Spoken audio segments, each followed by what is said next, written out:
Hello everyone, welcome to the UFS webinar. This webinar is hosted by National Weather Service, Office of Science and Technology.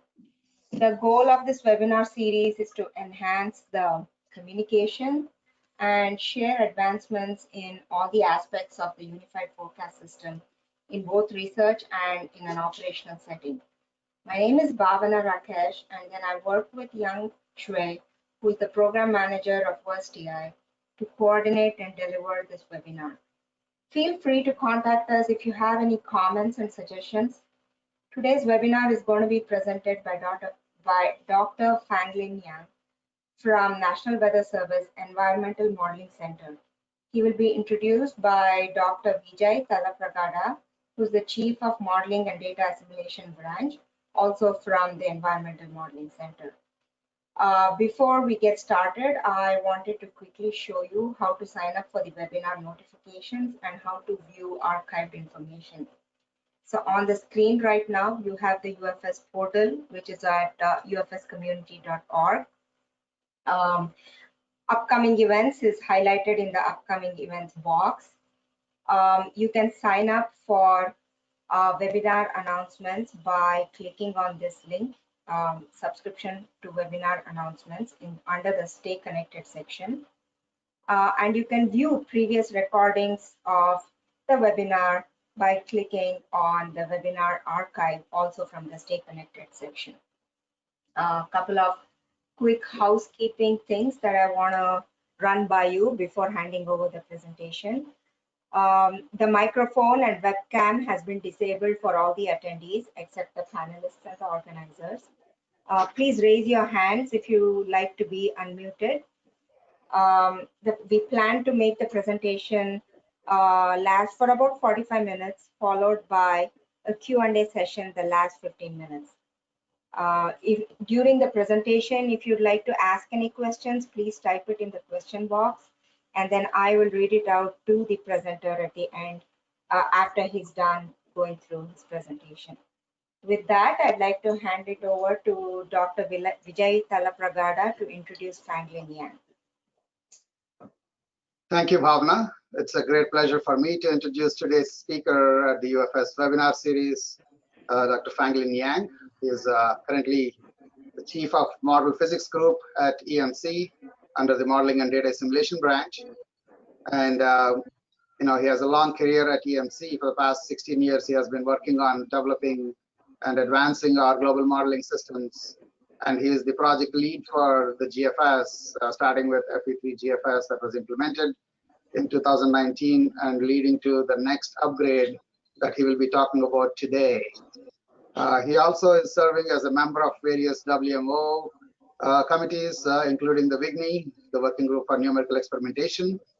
And he's also a co-chair for the UFS RTO medium range and subseasonal to seasonal prediction application team. He has a PhD from University of Illinois at Urbana-Champaign, where his son also is now going. And he had a lot of publications in peer-reviewed public journals in the area of climate modeling, diagnostics, NWP. And he also has a lot of experience in maintaining and advancing our verification database that has served to demonstrate how good or how bad the GFS model is. So this is something that he has excelled in the past 16 years working at EMC. And today he will be talking about the next upgrade for the UFS medium range weather application, also known as GFS V16. So hand it off to you, Fanglin. Thank you, Vijay, for the nice introduction. It has been a good pleasure working with EMC and also in recent years with Vijay to improve our GFS. Also, I thank the UFS, this webinar committee, especially Yanxi, for inviting me to give this opportunity to present the GFS version 16 upgrade. So the title of my presentation is Development and Evaluation of NCEP's Global Forecast System version 16. First, I'd like to thank all the developers. You can see the long list. This project manager is VJ, and also the project lead by me and also Ross Street on the DA side. Also, probably 1/3 of EMC staff are involved in this effort. Also, this upgrade is made possible by with contributions from the community. I'd especially like to thank our external collaborators from CPC, GFDR, and the OARGSR, PSR, and also NCAR collaborators. Also, the NAAA and science operation officers also involved in the evaluation of the GFS version 16. This is my the content. First, I gave a brief review of GFS history, and then describe the science and the infrastructure changes of version 16. The third part is the evaluation, and at the end we'll talk about the benefits and concerns of version 16. And this is a rather busy slide. It shows the history of GFS in the past 40 years. So the model started in 1980 with a spectral model. It's a rhomboid truncation with 12 layers in the vertical. Up to today, we have 64 layers.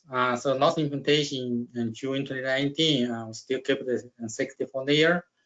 In terms of truncation, we used the first rhomboid, and in 1987 changed it to triangular truncation. After that, we have been using the same spectral model up to 2019. We switched to the FV3, the finite volume dynamic core. So we've also been using the sigma coordinate and changed to the hybrid coordinate in 2007. We are still in hybrid coordinate, but in terms of rotation scale, we changed first from Euderian, and then in 2015 using semi-Lagrangian. And as you know, in 2019 we changed to this finite volume cubic sphere dynamic core. So in the past 40 years, not many changes, not only in the model structure, also in the data assimilation, model physics. I'm not going to describe that in detail. So over the years, this is the frequency distribution of 500 million correlation in the northern hemisphere for day 5 forecast. So each line represents the distribution, the daily alarming correlation over a year. So if you look from the left-hand side to the right-hand side, that means the alarming correlation is higher. You look in the PDF shifted from left to the right, means we have increased the forecast scale gradually year by year. If you look at the rightmost in recent years, there has been not many changes after 2016. But overall, there's an upward trend of the alarming correlation. You can say numbers shows the annual mean alarming correlation from 1996 to last year. Another way to look at the performance is so-called useful forecast scales. That is, the alarming correlation is greater than 0.6. What shown here is the northern hemisphere 500 millibar alarming correlation for each year. So you can see from the 1990 around the 60s, the useful forecast up to nowadays 8.5 days. So the increase is about 1 day per decade for the useful forecast. This is GFS, but it's also consistent with other international models. Overall, GFS scale still falls behind ECMWF and the UK Met Office, but it's in parallel to the Canadian model and slightly better than the other international models. So in June 2019, we had the first finite volume efficiency-based model implemented into operation. We also updated the microphysics scheme from the simple one momentum and Zaka microphysics to GFT microphysics. The model configuration was C768 for the deterministic high resolution forecast. It's about 13 kilometer. And the data assimilation, we made major changes to increase the ensemble forecast resolution from 35 kilometer to 25 kilometer, and still 8 members. The model type didn't change. The major change was the dicot FH3. We first time used the non-hydrostatic dynamic core, but the dicot was still run in operation in single precision to save computing time. And the physics is run in double precision. So we, as I mentioned earlier, we changed from the Zaka microphysics to the GFT microphysics scheme. And so we did a 3-year retrospective run to evaluate the version 15, showed overall the forecast scale improved in both northern hemisphere and southern hemisphere. So in northern hemisphere, the gain is about 0.01, and this you can see here, and the lower panel shows the difference. I'm not sure you can see my full screen. It seems there's bottom covered by. Okay.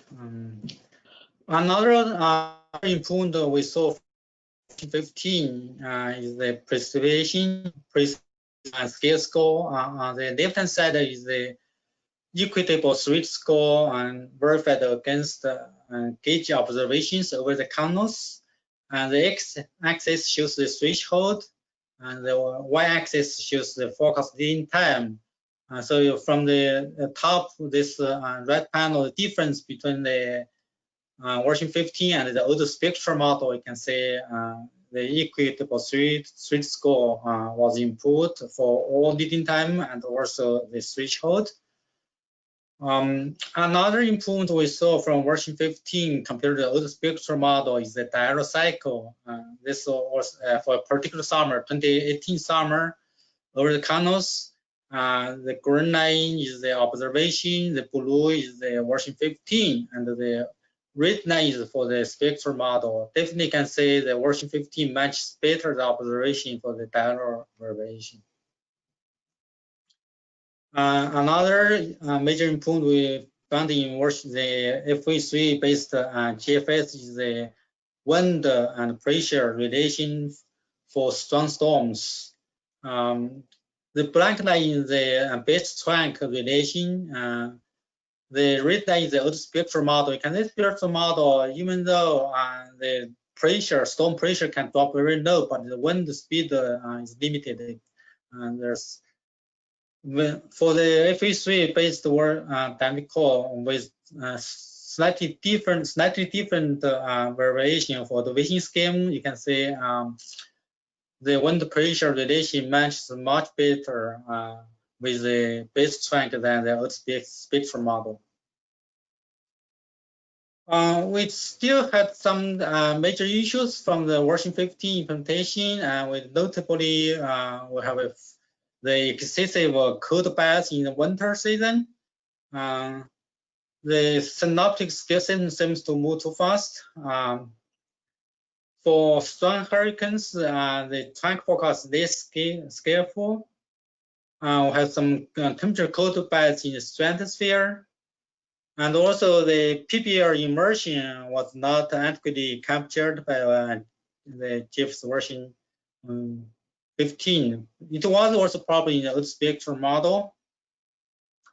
So when we started to develop the version 16, we had a goal to improve most of the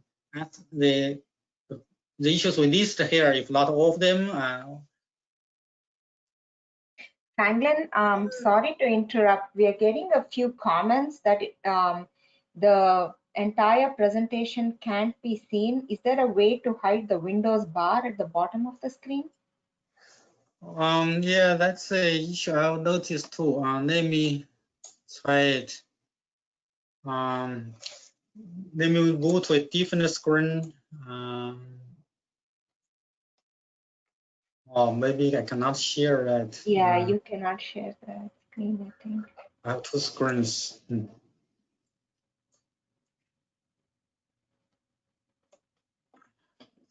That's an issue here. I don't know how to handle this. If I use the right click and then you get an option to choose to hide the taskbar. full screen, right? No, I don't see it. No, I don't see that.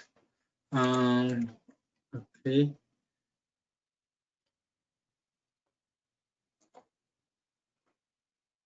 Is this better? No.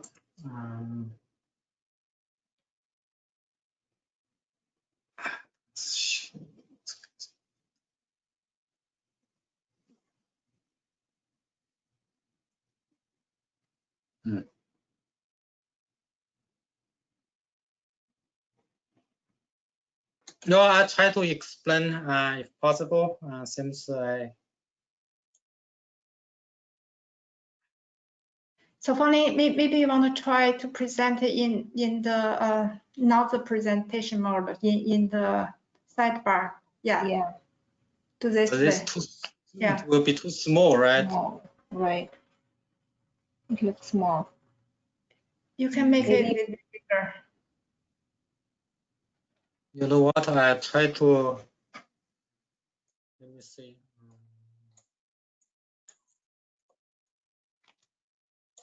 Yeah, that's good.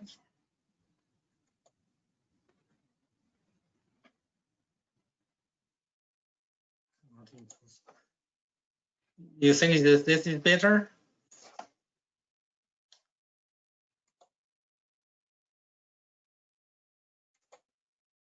Yeah, this is better. Okay. So when we started to develop the version 16, we looked at the history. If you look at the history of the GFS, we haven't increased the model vertical layers since 2002. So when that time we increased from 42 layers to 64 layers. So in the past 18 years, the model has been running with the same vertical configuration up to 55 kilometers. So we made the decision to increase the model top up to the mesopause and also double the vertical resolution. So this is the vertical structure of the version 16 in this green line. And we tried the different configuration, like the 97 layer. Also compared to this black line dotted the ECMWF 137 layer configuration. So the EC has a higher resolution in the upper atmosphere, but much closer resolution in the stratosphere compared to our version 16 configuration. Now the major changes to the model and physics. As I said, we increase the model vertical layers and extend the model top to 80 kilometers. In terms of physics, we changed the PPR and turbulence scheme from this hybrid 80 diffusivity mass flux scheme to a scale wheel total kinetic energy based EDMF scheme. Also revised the background diffusivity as a stability dependent function. Introduced a new non-stationary quantum drag parameterization. Updated radiation code to calculate the solar radiation absorption of water clouds. Update the cloud overlap assumption. Update the microphysics scheme in terms of the computation of ice cloud effective radius. Updated the NOAA land surface model for the ground heat flux calculation over slow covered surface, and also introduced the vegetation impact on surface energy budget over the urban area. And this is also for the first time the wave model, the wave watch 3 model is coupled to the GFS, but it's one-way coupling. There's no feedback from wave to the atmosphere. A few highlights of the changes of physics on the model performance. First is the new TKE-EDMF PBR scheme. It's a higher order increase in turbulence representation, and it's less diffusive than the hybrid EDMF. It includes the moist process and the non-local momentum mixing. It has the strength cumulus top-driven turbulence mixing, and it's scale well, and also has interaction with the cumulus convection. This comparison with the TKE and hybrid and the TKE and EDMF against the notch eddy simulation. The top panel here is the cloud water, the lower is the wind speed. So this red line each panel is from the hybrid EDMF simulation, and this blue line is with the TKE-based EDMF. The black line is the RES, can they match much better with the RES with this TKE-EDMF scheme. For the impact of gradient drag, the non-stationary gradient drag on the forecast, this is the 2-year AMIP type style forecast at 192 resolution, say 192 it's about 35 kilometer resolution. So left hand side is the current operation model version 15. Without this new gradient drag scheme, you can see the model is not able to catch the quasi-biennial oscillation. And this right-hand side, you can see it has the cubule-like feature in the stratosphere. The fourth thing is the prescribed based on the mirror 2 HSM. It's very crude approximation of the source function. Overall, the cubule strength and also periodicity are still not right. We're still trying to improve this in the next version. But it's much better compared to the older version or the current operation model. Another feature we noticed in the version 16 is the temperature improvement in the stratosphere. Showing on the left-hand side, the top panel is the current operation model temperature at 1 millibar in the northern polar region for winter and 2019-2020. The black line is the analysis, the different color lines is the different forecast time. You can see the model gets colder and colder. With version 16, the model is performing much better. All the forecast different leading time matches the analysis much better. On the right-hand side is the water vapor, and it's a monthly mean and the annual mean from September 2019 up to the red corner, the May this year. It's compared to this water vapor distribution matches the UARS halo observation much better. We didn't show here the version 15, but this is the first time we were able to capture the signal variation of water vapor in this model. So the increase of model vertical resolution and the extended model top do show benefits for the forecast in the upper atmosphere. Another change is the cloud radiation interaction. For the ice cloud, we use the weather formula to compute the ice cloud vector readings. This is a collaboration with GFDR. The work it reduces the cold bias in the troposphere. You can see the temperature difference in the lower left panel. It's a sensitivity test with this new scheme. Another work we collaborated with GFDR is to battle a model crunch issue. In our real-time parallel in early September, the model crashed a few times when there was a strong storm passing through Japan over a small island. So we worked with GFDR and found the model is unstable when there's steep orography. So we changed the two data filter and also put some limiter for the thickness for the Riemann solver with model very stable. This problem also occurred in the GIFS model. So this benefit of both the GFS version 16 and the GIFS version 12 implementation. In terms of when we copied into the wave, we actually increased the resolution over the octopolar region and also over the global grid, but we removed the few this coastal region grid that about a 4 kilometer grid. Also, it's the first time used the RTOF's ocean surface current force and the wave model, and also we input the wave physics. In this presentation, I'm not going to show any forecast or product verification for the wave part because of the interest of time. For major changes in data assimilation, there are not changes in data assimilation. Actually, increase the model vertical resolution involves not changes for the Jeff Waiter gave a presentation in his UFS webinar, I think a couple months ago. So I can be brief here.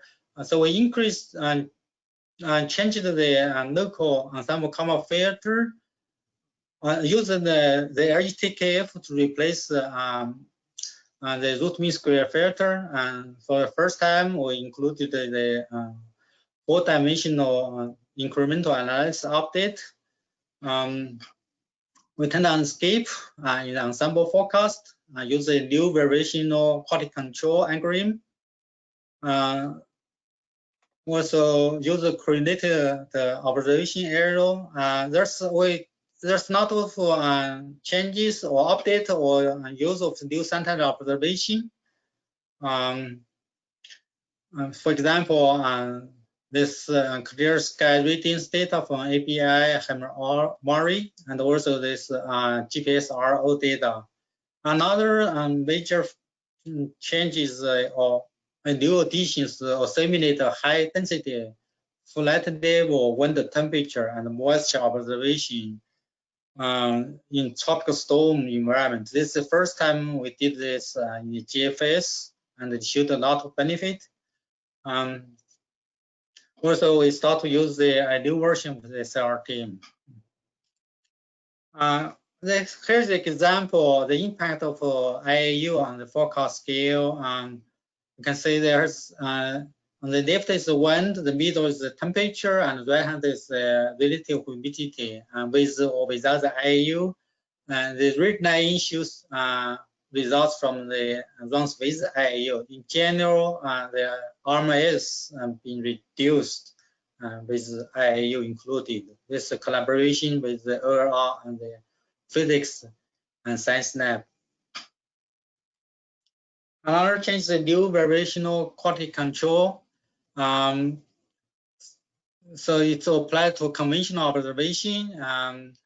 The overall impact is positive, and especially to reduce the wind RMSE over the northern, southern, and also tropics. In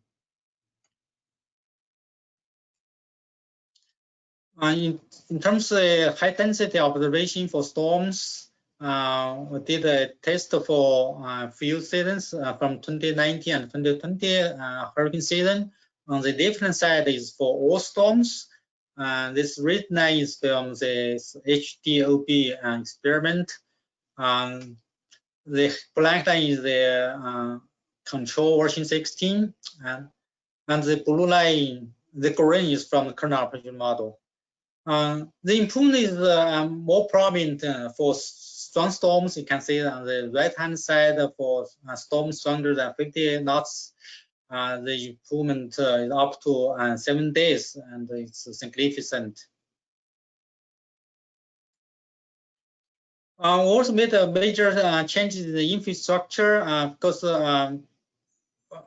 we increase the model vertical resolution, the file size doubled. So we made a decision to move from the NAMCL basic battery to LETKF with compression.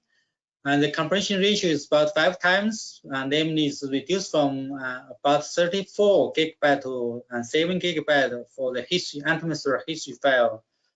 And this is significant saved to our resources.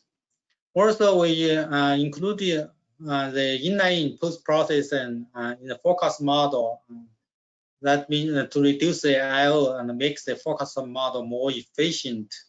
One reason is also to use the inline post also because we are using the lossy compression to write out the history file. We have to run this post inline to take advantage of the higher precision of the history file.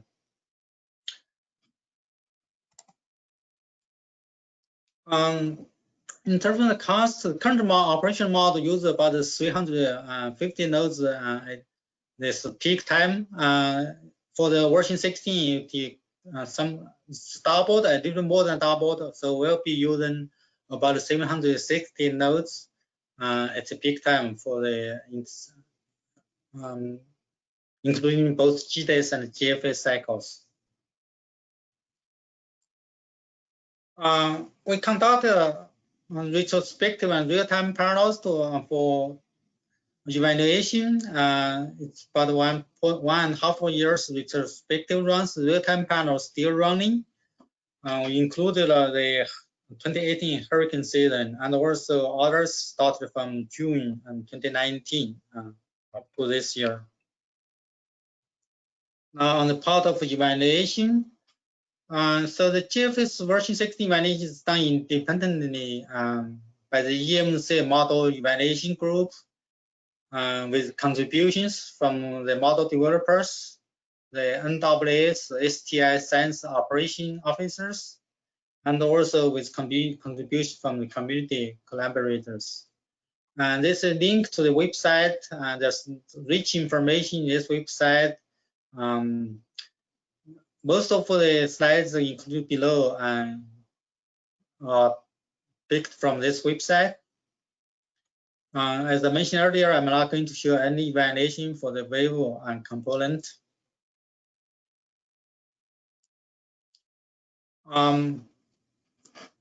So first, the common strengths from all the evaluation.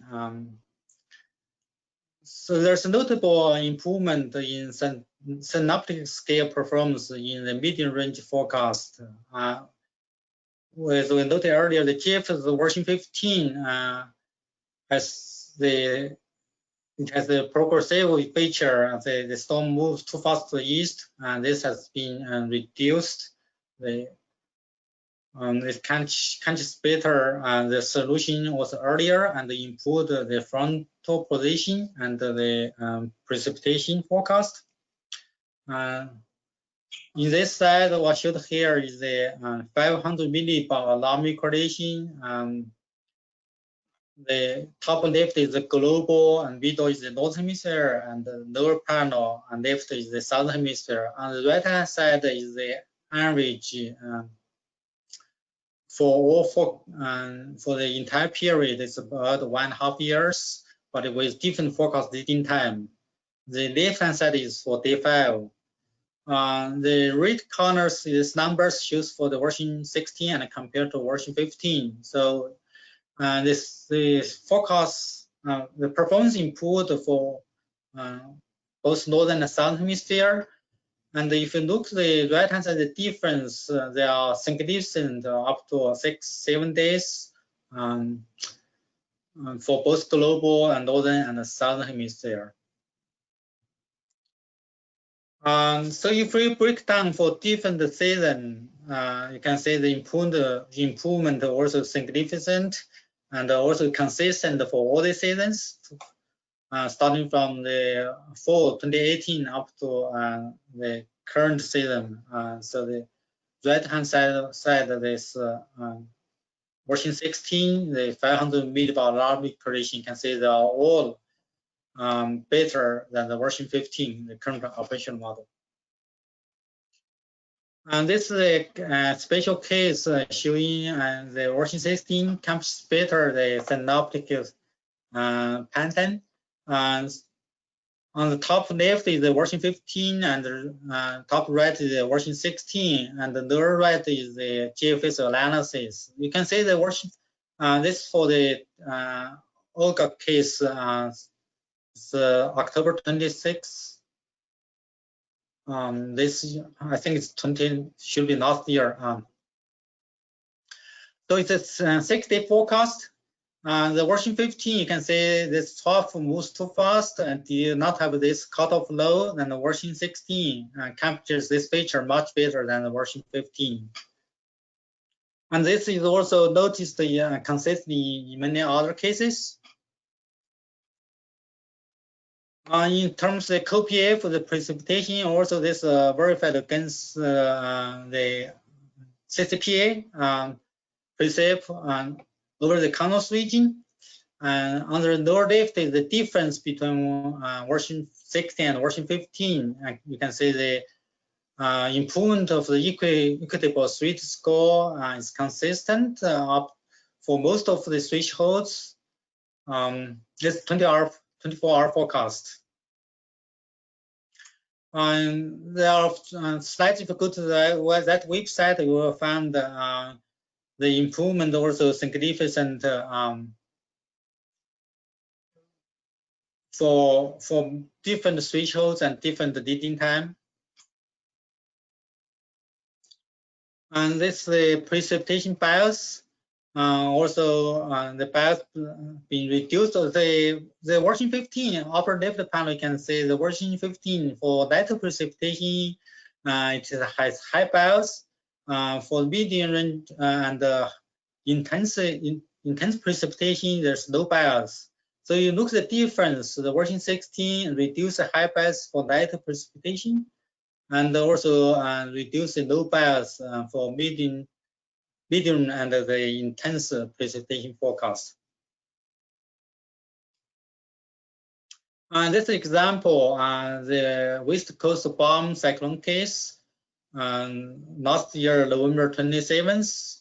The lower and right panel shows the stage 4 analysis. You can see the version 15 basically did not capture this strong, very heavy precipitation along the West Coast, Oregon, the Washington area, and the version 16 has much better forecast in this area.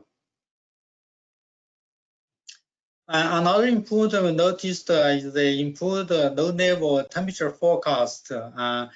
Remember, the version 15 has not cold bias in winter.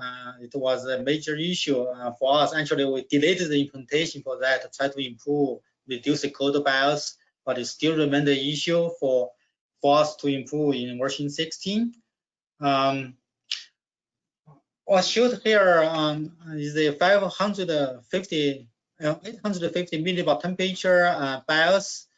You can see the version 15 with forecast leading time. This forecast leading time is from 0 to 8 days or so. You can see the cold bias increase with forecast leading time. For version 16, this cold bias has been largely reduced. And the lower panel shows the difference between the version 16 and version 15. And the version 16 still shows somewhat not cold bias at the initial time. This somewhat related to analysis. In the right-hand panel, you can see it's the RMIS of the temperature. Also, in general, RMIS has been reduced in the version 16.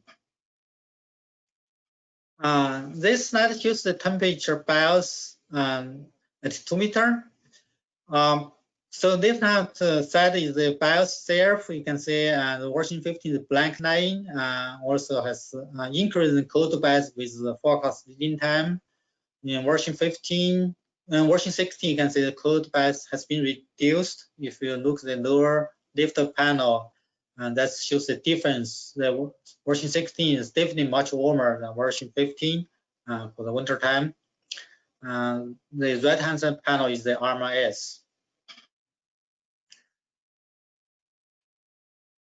Another improvement is the better ability to resolve shallow cold air mass and some associated cold air damming events. This example for middle Atlantic severe storm case. It's the February 6. This is the 3-day forecast. On this lower right panel shows the ramp analysis. You can see there is a strong, very shallow cold air pool over the Virginia and also Maryland region. For version 15, basically didn't capture this cold air pool. Version 16, you can see upper right has much better forecast compared to the ramp analysis. So this the backup team noticed this is actually the first time the GIF showed this capability, and it has been a non-standing problem for the GFS to capture cold air mass. Another example here is the Midwest, the precipitation type. And last year, there's one strong snow fall event in the Midwest, central and Midwest region. And the GFS basically is too warm and all is rainfall instead of snowfall. The version 16 captured much better this event and has this slow event. Also thanks to Ray Wolf from WFO to provide this slide. Another special improvement is the TC intensity and increased lead time for genesis. So with stronger cyclone genesis, the version 16 has the overall better track size and the intensity. This slide provided by Dan Hopperin. So it's kind of like the Taylor diagram. Everything is perfect if it has a value at 1, the upper right corner. The further one from this point, the larger the arrow. Overall, the version 16 has not better probability, the probability density, the probability of detection, and also has a lower frequency bias. But the version 16 has a higher false alarm ratio. So version 16 is more cyclone genetic than the version 15. In terms of the hurricane track forecast, this for the Atlantic, the left-hand side is for strong storm, and Atlantic can say to input up to 5.5 days compared to the current option model, and right-hand side for Eastern Pacific also input.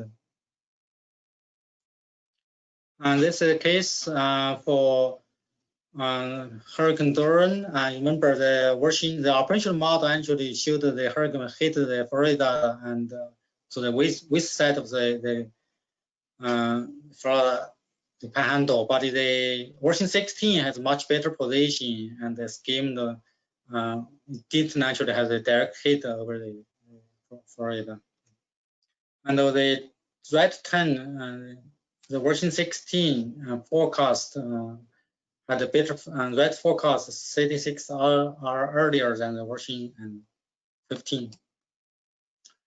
In terms of intensity, also version 16 has better intensity forecast over the North Atlantic.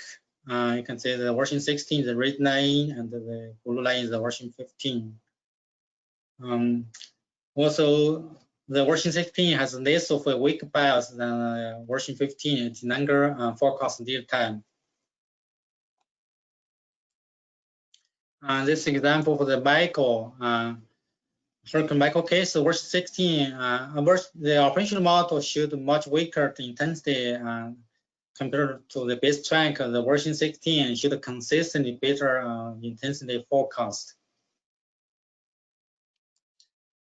Now it comes to the concerns, common concerns for this version 16, it has the increased rate of trunk bias at longer forecast time. You can see here, compare in the Atlantic, same as the version 16, GFS version 16, and tends to tend too early to the right. This is evident both in the along track bias and also cross track bias. Mentioned earlier, the version 16 has larger false alarm and in the western North Atlantic region. And with this, look at this slide provided by Dan Harper. You can see the red squares shows the false alarm. You can see the version 15 has much less false alarm in the western North Atlantic region. Version 16 has much more false alarm, but the version 16 also has a better detection ratio. Another is the convective or available potential energy issue. The version 15 already has low bias, and same as the version 16 worsened the problem. This shows here is the for this summer, starting from mid of July to early September, this light black line is observation that the heavy black line is version 15 operational model. The red line is from the version 16. So we're still looking at the cause to better understand what's the why this version 16 has lower CAPE forecast. This example showing here, you can see in the central Midwest region, the version 16 on the right-hand panel, the difference, the version 16 has a much lower CAPE. This is the surface CAPE.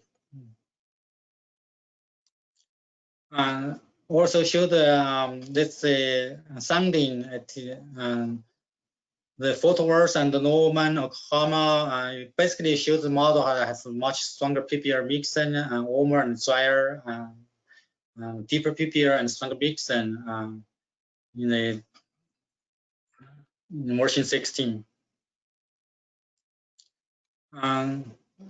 Almost there. So another concern is the lack of concentration, lack of improvement in the radiation immersion. We know the version 15 already had problems in forecast PPR immersion. We were hoping to improve this, but in the version 16, we had one version earlier had good improvement in the PPR immersion, but the stratosphere got cold. We had to revert to that change, and still, so in version 16, we did not make much gain in terms of PPR immersion forecast. This still remains to be an issue to be addressed in the future. So a summary for the GFS version 16 objectives. So I think we achieved most of our goals to have better forecast model, increase the model top. We have a better forecast in the upper atmosphere, and also improve the data assimilation algorithm, or to address most of the problems we found in version 15. But it's still like the pure immersion remains to be improved in the future. And in terms of schedule, so we started the development right after the version 15 went into operation in June 2019. The code allow the version 16 and the package has been delivered to NCEP central operation for implementation. And the NCEP director has approved this implementation, and the tentative schedule is planned for February 3rd. The GFS versions and 16 will go live for operation. So what's the future? On future, what everyone knows there, we're going to work on the next is the coupled model, atmosphere, ocean, ice, and wave, fully coupled. used it for both the medium range weather and the seasonal sub-seasonal forecast. I'll stop there and take questions. Thank you. Okay. Thank you, Fanglin. We have one question from Joshua Fu. He asks, do you have a few more words on the convection scheme used in V16? What are possible causes for TC false alarm in V16? Currently, we're using the simplified Alcala-Schubert scheme.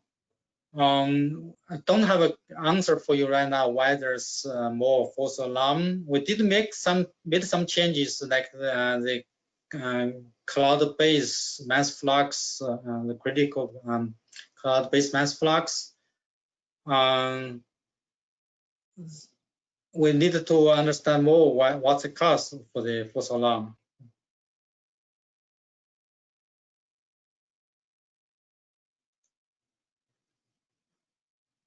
Bhavana, can I ask a question?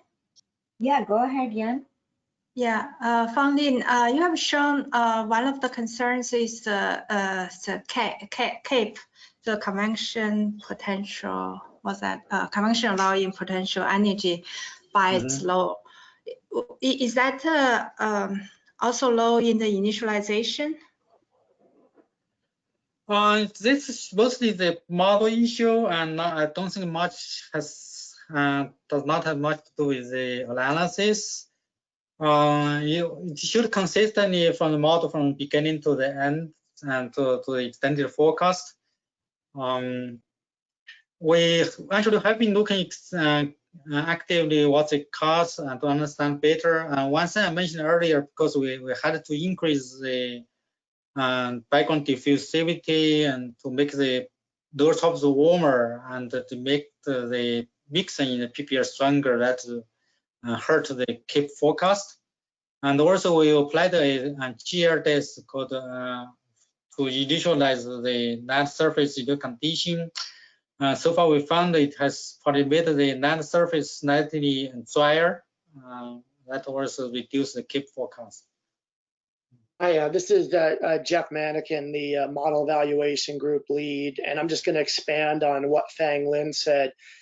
If you look at, say, a 0Z valid time, you do see a bias in CAPE at the start, but it's fully based on a diurnal cycle. If you were to look then from that 0Z forecast, if you looked at the forecast valid at 12Z, you wouldn't see the low bias, and then it would increase again in the late afternoon, go back to 0, then in the early morning, go back up the next afternoon. It's purely diurnal. So the initial conditions don't seem to be the issue, except perhaps, as Fanglin noted, the soil is very dry relative in V16 relative to V15. And that's something that's being investigated. We don't know if there's something in the physics that's drying out the soil, or if the physics are responding to the soil. Because if you looked at the soundings example that Fanglin showed, in all these areas where the CAPE is low, every afternoon, basically, we're over-mixing in V16. Yeah, that's it, Fanglin. And those, the red is V16, the OBS is the black, and V15 is the blue. And you can see there, if you look at those red lines in particular, they're notably drier than both V15 and OBS. You can see the PBL height is significantly larger. It's greatly overmixed, and that's drying out the PBL, which is leading to lower CAPE. But again, we're seeing drier soil in these areas. We don't know if the constant overmixing is leading to drying out of soil, or if there's something that's drying out the soil that is then leading to a response in terms of overmixing. But it's definitely, I think, a priority of EMC to understand this more, and their meetings, we're having regular tag ups here to try and figure out a path forward on this. Thanks, Jeff. The next question is by Cliff Mass. He asks, have you tried initializing GFS 16 with European Center initialization grids to determine whether our main problem is the model or the initialization? Eventually, when we started version 16, we did not have any ideal condition. All our physics development at the beginning used the ECMWF ideal condition. So I cannot conclude to say here pinpoint which physics problem is with the model. I think probably we understand here like the CAPE definitely issue with the model, not the data assimilation. But also we need to be also careful when we use the Fanglin analysis. So for our physics development, we saw some of the good results like for the NOAA MP when we run with the at the beginning using the ECMW condition showed very promising result. But later when in the cycle experiment, we found the NOAA MP was not behaving and has problem. So this is a question. So at what time, right time, or to what kind of physics update you need to run in cycle experiment, or what kind of physics upgrade you can get away with just focus on experiment using different ideal condition. Maybe I didn't answer your question, but I don't have a good one-to-one map, say the link, which physics problem is linked to the model and the analysis. Next question is from Krishna Kumar. He asks, can you comment on GFS V15 versus GFS V16 forecast skill dropouts comparison? Actually, we did not have many dropouts in the past couple of years. We did have one this year, actually very bad dropout. It showed up in both version 15 and version 16. So that didn't reduce the dropout or made it worse. But for that particular case, the version 16 actually is slightly better than version 15.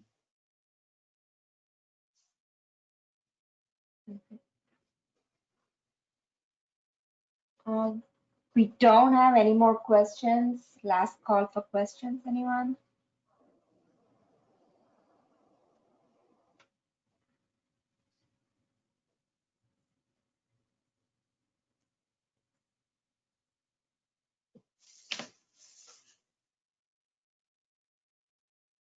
I guess that's it for now. Yan, would you like to conclude the webinar? Thank you, Bhavana. Thank you, Fanglin, for the wonderful talk. Thank you for everybody, your interest. Please send us any comments, suggestions. We will try to improve this with time. That's all I have. Thank you. All right. Hope Thank to you, hear everyone. you next month. Yeah. Thank you, Thank you, everyone. Have a good evening and be safe.